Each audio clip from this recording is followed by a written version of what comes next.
ఇక రెండవ అంశం సీట్ల పెంపు, నియోజకవర్గాల పునర్విభజన.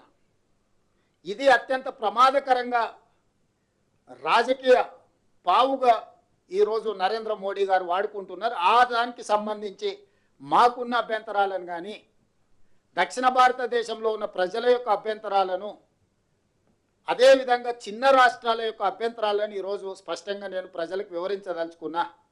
ఈరోజు నరేంద్ర మోడీ గారు ప్రవేశపెట్టిన గతంలో నియోజకవర్గాల పునర్విభజన 3 సార్లు జరిగింది. 1957లో నియోజకవర్గాల పునర్విభజన జరిగినప్పుడు 494 సీట్లు ఉన్నాయి దేశంలో లోక్సభలో. 1967లో నియోజకవర్గాల పునర్విభజన జరిగినప్పుడు 520 సీట్లకు పెరిగింది. అదేవిధంగా 1977లో చేసిన నియోజకవర్గాల పునర్విభజన ఇది అత్యంత కీలకమైనది. శ్రీమతి ఇందిరాగాంధీ గారు ఉన్నప్పుడు 1971 జనగణన ప్రకారము 1976లో నియోజకవర్గాల పునర్విభజన జరిగింది.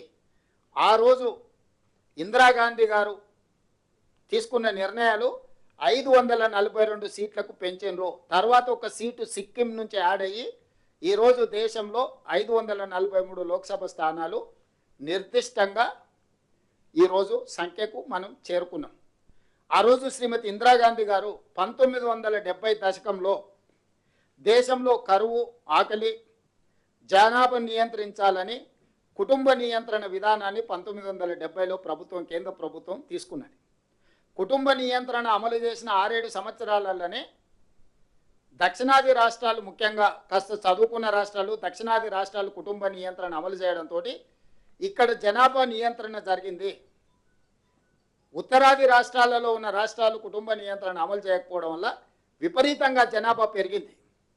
1970 నుంచి 76 6-7 సంవత్సరాలలోనే జనాభా మధ్యలో అంతరం పెరిగి ఉత్తర భారతదేశం, దక్షిణ భారతదేశంలో అంతరం పెరుగుతుండడం వల్ల ఇందిరాగాంధీ గారు ఆ అంశాన్ని గుర్తించి 543 సీట్ల ప్రకారమే ఉండాలి, ఆయా రాష్ట్రాలలో ఉన్న నియోజకవర్గాలనే ఆ రాష్ట్రంలో ఉండే లోక్సభ సీట్ల ప్రకారమే నియోజకవర్గాల పునర్విభజన జరగాలని నిర్ణయం తీసుకోవడం వల్ల 1976లో ఉత్తరప్రదేశ్లో 80 సీట్లను ఆ రాష్ట్రంలోనే పునర్విభజన చేసిండ్రు. ఉమ్మడి ఆంధ్రప్రదేశ్లో ఉన్న 42 లోక్సభ నియోజకవర్గాలను ఈ రాష్ట్రంలో పునర్విభజన చేసిండ్రు. 25 సంవత్సరాల వరకు సీట్ల పెంపును శ్రీమతి ఇందిరాగాంధీ గారు నిషేధించిండ్రు.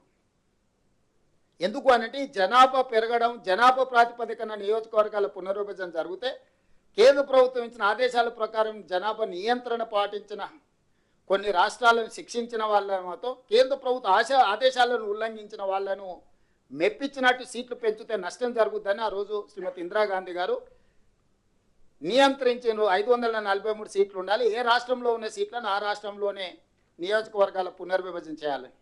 2001లో వాజ్పేయి గారు ప్రధానమంత్రిగా ఉన్నప్పుడు కూడా మళ్ళీ లోక్సభలో, చట్టసభలలో చర్చ వచ్చినప్పుడు ఇందిరాగాంధీ గారు ఏదైతే దూరదృష్టితో జనాభా ప్రాతిపదికన జరిగే నియోజకవర్గాల పునర్విభజన చిన్న రాష్ట్రాలు మరీ చిన్నగా మారుతాయి, పెద్ద రాష్ట్రాలు మరీ పెద్దగా మారుతాయి, భూస్వాములు జాగీర్దారులుగా మారుతారు, పేదలు అత్యంత నిరుపేదలుగా మారుతారు, నిరాదరణకు గురవుతారని చెప్పి 2001లో కూడా వాజ్పేయి గారు తిరిగి నియోజకవర్గాల పునర్విభజన చేయాలనుకున్నప్పుడు స్పష్టంగా ఇంకొక 25 సంవత్సరాల వరకు ఈ 543 ప్రకారమే ఏ రాష్ట్రంలో ఎన్ని సీట్లు ఉన్నాయో ఆ రాష్ట్రాల ప్రాతిపదికన నియోజకవర్గాల పునర్విభజన జరగాలి. అక్కడ దామాషా ప్రకారం ఎస్సీ ఎస్టీ సీట్లను, అక్కడ ఉన్న అసెంబ్లీ సీట్ల రిజర్వేషన్లను వీటన్నిటిని మార్చుకోవడానికి 2001లో చట్ట సవరణ అటల్ బిహారీ వాజ్పేయి గారు చేశారు. ఆ ప్రాతిపదికన జరిగిన నియోజకవర్గాల పునర్విభజననే 2009లో ఉమ్మడి ఆంధ్రప్రదేశ్లో ఉన్న పార్లమెంట్ సీట్లు తెలంగాణలో 15 ఉండే, ఆంధ్రప్రదేశ్లో 27 ఉండే.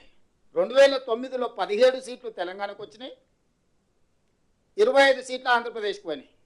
ఆనాడు 107 అసెంబ్లీలు తెలంగాణలో ఉండే, 187 సీట్లు ఆంధ్రప్రదేశ్లో ఉండే, 119 సీట్లు తెలంగాణకు వచ్చి 175 సీట్లు ఆంధ్రప్రదేశ్కి పోయినాయి 2009లో. సో ఎక్కడ కూడా ఒక రాష్ట్రాన్ని ఒక యూనిట్గా తీసుకొని లోక్సభ అసెంబ్లీ నియోజకవర్గాలను 2007-8 నియోజకవర్గాల పునర్విభజనలో నిర్ణయం తీసుకోవడం వల్ల ఈ నియంత్రణ వాజ్పేయి గారు ఏదైతే 2001లో చట్టం చేసిండో 25 సంవత్సరాల భవిష్యత్తులో అంటే 2026 వరకు సీట్ల పెంపు అనేది చట్టపరంగా నిషేధం విధించడం జరిగింది. ఈరోజు నరేంద్ర మోడీ గారు చేస్తున్న చర్యల వల్ల మొదటి నుంచి జనాభా ప్రాతిపదికన ఏదైతే మూల సూత్రంగా పెట్టుకొని నియోజకవర్గాల పునర్విభజన జరిగిందో ఆ ప్రాతిపదికన చేస్తే ఉత్తరాదిన విపరీతమైన జనాభా పెరిగిపోయింది, దక్షిణాదిలో జనాభా తగ్గిపోయింది, జనాభా నియంత్రణకు జరిగింది. కాబట్టి ఎట్టి పరిస్థితుల్లో మేము దానికి ఒప్పుకునేదే లేదు అని తమిళనాడులో స్టాలిన్ గారు, నేను కర్ణాటక నుంచి దక్షిణాది రాష్ట్రాల నుంచి ఒక పెద్ద ఎత్తున దక్షిణాది రాష్ట్రాల ముఖ్యమంత్రుల సమావేశాన్ని ఏర్పాటు చేసి మేము నిరసన తెలపడమే కాకుండా ప్రధానమంత్రికి లేఖ రాసినాం. మీరు జనాభా ప్రాతిపదికన తీసుకుంటే దక్షిణాది రాష్ట్రాలకు పూర్తిగా వివక్ష, నిరాదరణ, అన్యాయం జరుగుతుంది, దీన్ని ఏమాత్రం మేము ఒప్పుకునే సమస్యనే లేదని చెప్పడంతో ఇంకో రూపంలో ఈరోజు బయలుదేరారు.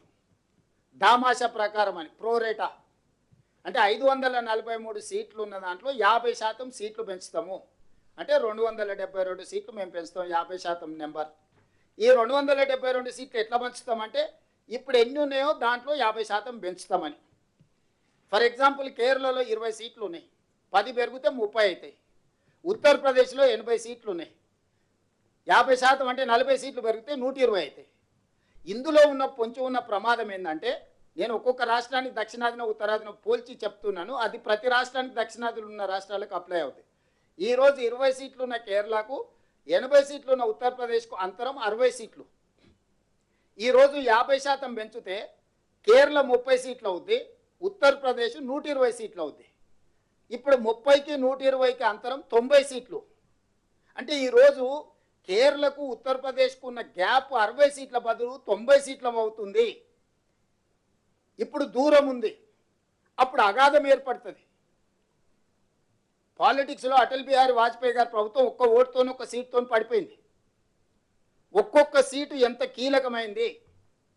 ఈరోజు తెలంగాణలో 17 ఉన్నాయి, ఉత్తరప్రదేశ్లో 80 ఉన్నాయి. ఈరోజు మన గ్యాప్ వచ్చేసి 63. రేపు ఇది పెంచినప్పుడు మనకేమో 26 అవుతున్నాయి, ఉత్తరప్రదేశ్కు 120 అవుతున్నాయి. అప్పుడు 94 సీట్లు మనకు ఇద్దరికి మధ్యలో అంతరం అవుద్ది. ఇట్లా ఉత్తరప్రదేశ్, మధ్యప్రదేశ్, బీహారు, రాజస్థాను, వీటిని బీమారు అంటారు, బీమారు రాష్ట్రాలు. బీహార్, ఉత్తరప్రదేశ్, మధ్యప్రదేశ్, రాజస్థాన్ ఇవన్నీ అత్యంత కీలకమైన రాష్ట్రాలు ఉత్తర భారతదేశంలో. దక్షిణ భారతదేశంలో కేరళ, తమిళనాడు, ఆంధ్రప్రదేశ్, తెలంగాణ, కర్ణాటక ఇవి ఒక భాగం. ఈరోజు మనం ఈ రాష్ట్రాలన్నీ కలిసి పాండిచ్చేరితో సహా 130 సీట్లు ఉన్నాయి.